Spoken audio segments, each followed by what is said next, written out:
What's up, everybody? So recently I put together this Cinewhoop and I really like flying this thing.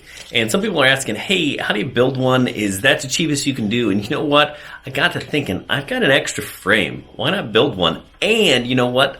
Let's see if I can do it cheaper. So I picked up a Tyro 79. Now this is $79 kit. This is basically a build yourself a 3-inch quad. And I thought, you know what? I have an extra donut frame. Rather than using the 3-inch frame, let's make another Cinewhoop. So that's what we're gonna do. But this time, $79, 30 bucks, we're gonna do it for around $110. Pretty darn good. Let's check it out. All right, so we got a little quick teaser GoPro 8 action from the Whoop. I love it. But before we get into this, let's talk about what comes in the kit and how do we put it together. Let's take a look and see what you get inside this Eachine Tyro 79 kit. Now, these Tyro kits are super inexpensive in terms of components and what you get, but the trick is you got to build it. So starting right off the bat, something we're not going to use, it's a 3-inch carbon fiber frame, right? We're going with the donut because we're going to make this a Cinewhoop. Now here it looks like we got a VTX. I believe this is switchable up to 200 milliwatts, so that's awesome. Some carbon fiber deals. Got some screws, prop nuts. Some more parts. This looks like a battery skid protector. We may end up actually, no, we're going to put it on top, so we're not going to use that. I may use these feet, though. We got some props, some 3-inch props, 4-blade propellers. We'll try these. I've got some extra 3-inch 3-blade props, but you know what? We'll see how these do because they come in the kit. We've got 4 brushless motors. Now, these are Eachine branded. They're bigger motors, though. It's like 1607 2800 kV motor, so definitely bigger than my Cinewhoop build, but we'll see how these things work. Got our FPV camera here. I can't see what what brand this is. I thought it was a Caddx, but maybe it is, maybe it is not. Looks like our flight controller. It's a 20 by 20 board. Our ESC, all in one. Capacitor already on there. That's actually really nice. This is some more, these are standoffs and things for the frame. Some zip ties, battery strap. And this is actually what makes the kit nice, connectors. And these are all plug-in connectors. The only thing I have to solder here, this battery lead here and the motors. More screws. All right, before we dive into the build, let's actually look at this thing flying around. It doesn't perform as nimbly as it would had you just left it on the original Tyro frame. You know, that is a nimble racing freestyle frame, so it's a lot easier to kind of twitch around and fly fast. The goal of this is to fly slow. Now, the footage you're seeing here is actually a RunCam Nano split that I put on there. They're a new version, so it records HD, and my goal was to get it under 250 grams. You can do that if you're saving weight, you're using a 3S battery, so if you want to keep it under 250 grams, you can do that. Now, if you want to throw a GoPro on there, and that was the quick footage that I showed you at the beginning, I'll show you some more absolutely better footage. That is almost always going to be over 250 grams. I don't think you can do it. I flew this with my GoPro Hero 8. Awesome footage. Put a 4S battery on there. I'm pushing 300 and some odd grams. But you know what? Great footage. Now, people want to know, can you fly this thing fast? Can you do flips and rolls? Yeah, you can. I'd recommend taking the ducks off. That's the thing. You can take them off, put them back on. That's up to you. But yeah, great little flyer. Decent HD footage coming out of this RunCam Nano. If you want to stay under 250 grams, you could try something like that. Otherwise, put it together and add your GoPro. All right, I'm going to go through a quick build sequence and show you how it's done. Okay, so let's talk about what I've done already, just to kind of prep. One, I've loosely put this frame together. This is the donut frame.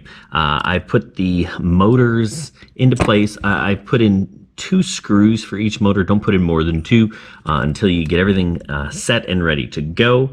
You'll kind of notice how I have it set up. Actually, if we look at this is the back, this is the front of the quad. You can see I've got my counterclockwise motors here and here, right? Because they're going to spin props out, and my clockwise motors here and here. Now I'm ready to start tinning. When I say tinning, that means pre-soldering. Basically, I had to put solder on here, on all of the wires. Then I also have to solder, put solder on my ESCs here, right? And I have to solder here and here for the battery. Actually, now that I look at this is upside down. So now I've pre-tinned, meaning I put solder on all of these spots. I've also pre-tinned these wires. Even though they are pre-tinned, they could use a little bit of good solder, probably lead-free solder coming out of the factory, but who knows. I've also pre-tinned these, and now I'm gonna go ahead and start soldering. So good solder and a good soldering iron will make a huge difference. So you're going to want to invest in that, plus some flux or a flux pen. Then you can go ahead and start putting it together, standoffs on, and just kind of put it together. All right, so you can see I basically just plugged everything in. Camera plugs in, VTX plugs in. This is the wire for my receiver. Now I'm going to actually snip this off and solder on the the XM Plus receiver. That's up to you. I did have to do one tiny bit of soldering still.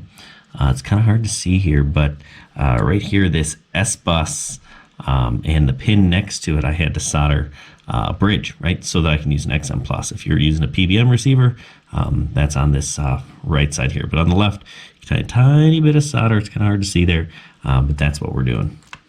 Okay, so let's take a look at this. You notice I kind of put it together without the ducts first, and the reason is because the USB is right here, and if I need to adjust it in Betaflight, I can't do that with the ducts on. So rather than taking them off and on, I'm just going to go ahead and test it. My first flight is without. So I've gone ahead and put it together a little bit more, added the receiver. You can see that I've zip tied my XM Plus receiver antennas coming out the back. I use a little zip tie and then some shrink wrap. I'm going with the yellow here to match the propellers. I've added the propellers. I actually have already set this up in Betaflight. It sets up just like any other drone. I did make a modification here. I had this old Lollipop UFL connector. You can see I just replaced the standard dipole here, just to get some better reception for my video transmitter. So like that. So I'm going to go ahead and test this first without the ducts, how it performs, and if I need to adjust something in Betaflight, I will do that. One thing before you plug in any quad you've built, make sure that you test it first. Recommend you get something like this. This is called a smoke stopper. And it has a fuse in here so that if I did something bad when I was soldering, it won't allow it to smoke up. Looks like we're good. So we can go ahead and fly her. So this is actually the maiden flight here with the Tyro Whoop. Pulling the GoPro 8, which is an awesome camera. Absolutely love it. Flying it line of sight, so we're not doing super fancy stuff, but I thought the playground here, you can see some of the colors.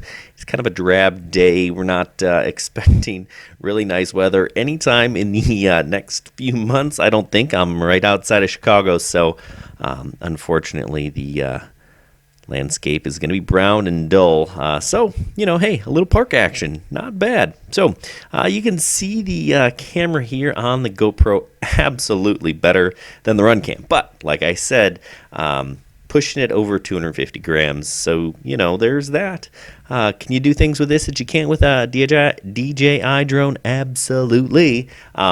You know, you can do flips and rolls and acro stuff. That takes time to learn. But hey, you know, check this out. Actually, right now, it is on sale with the Banggood 11/11 sale. You can get the Tyro for, I think it's $69. I mean, you can put this thing together for just $100. That's a steal. Hey, good luck and happy flying.